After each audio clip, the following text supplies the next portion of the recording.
I've been around the world like Nat Geo, but still hood, so please don't make me bring back Leo. No, I use my pen as a weapon. Ain't no second guessing how I became a living legend. Alright, let's get my ninjas and ninjettes. One of the things that wasn't uncommon during my playing career is in the hotel, on the bus, in the locker room, before games, it wasn't uncommon to see me with a journal and 2 pencils. Some people have speculated what I was up to. Some people assumed I was drawing something.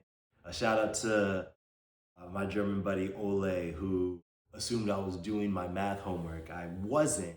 I was actually journaling in affirmations, a penmanship practice that I got into via Michael J Lavery at Whole Brain Power. Michael's whole brain power methodology consists of a myriad of mind and body exercises ranging from procedural memory training to penmanship training to ambidexterity and spatial intelligence drills such as bouncing a golf ball off of a hammer, or in this case, bouncing 2 golf balls off of 2 hammers. Michael would judge not only the quality of my penmanship, but would monitor my brainwave activity in concert with an electroencephalogram device. This penmanship practice I started when I was 15 years old, first trying to cultivate ambidexterity for sport, which at this stage has been over half of my life. And you'll see the dual-handed generation process that I've developed to over the past decade and a half. Before graduating to the dual cursive penmanship generation you witnessed at the beginning of this video, there was a process in developing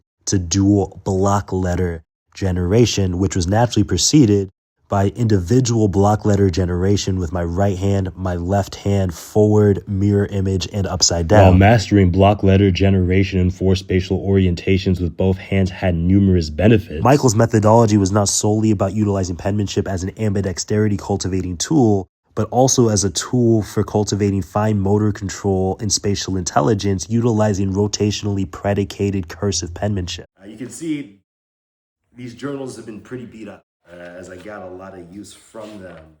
And in cycling through these pages for you, one of the things that you'll notice amongst a number of things is I write perpendicularly to the lines, so I don't have the aid of the lines to give myself an added spatial intelligence challenge. And that was one of the concepts that I got from my ambidexterity mentor, Michael J Lavery at Whole Brain Power, is to write on unlined paper, or in the case of just getting journals with lines, writing perpendicular and challenging yourself to write straight across without the traditional aid of lines. The next thing that you may notice is only 1 out of every 4 lines reads upright relative to you.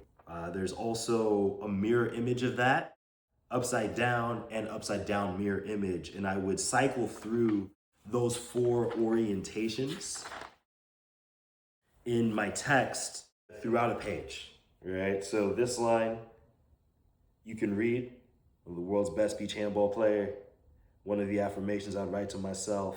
And then you see that, once I get to the end of upright, you'll see that mirror imaged, and then upside down mirror image, and then upside down in the regular direction. If I were to flip this bottom line, it reads upright to y'all. With my typical penmanship practice, there are 4 different orientations that I would write with. And I'm gonna write so that you can read in the orientation that I normally go in, as opposed to the orientation I would normally write. So what reads right side up for you is me generating right to left, which is gonna be the mirror direction of what most people are accustomed to. And I'll also write this upside down. If I mirror image that, with my left hand, I'm gonna be writing living, and my right hand, I'm gonna be writing legend. If I put that upside down, I'm still writing in the right to left direction. It's gonna be more upright for me, but it's gonna look upside down. And then the last iteration, putting this upside down, which is just gonna read the normal left to right to me, but it's gonna be upside down and mirror. So if I flip this over for you all, the last one I just generated reads upright. And those are the 4 orientations that I would go, and I'd write a variety of things. If I were to challenge myself with a longer phrase, let's say greatness personified. So it's the same process, it's just going to be a longer word generation. So my right hand is writing greatness, and my left hand is writing personified. If I write that mirror image, so my left hand's gonna be greatness, my right hand's gonna be personified. From my vantage point, I'm writing left to right on the paper, but in an upside down fashion, which reads as mirror image to you all. And then if I were to write that upside down in mirror for you. From my vantage point, my hands are moving right to left, which is the mirror image direction.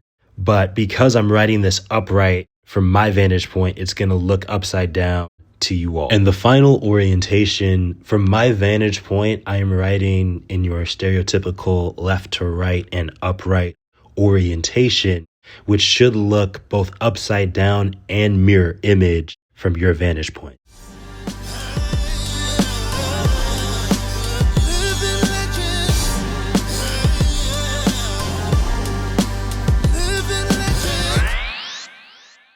And I'll generally just go up a page, just a combination of short phrases, one with one hand, one with the other, and themes I just wanted to affirm myself before going into an arena, going into a stadium, or going into a game. Deuces.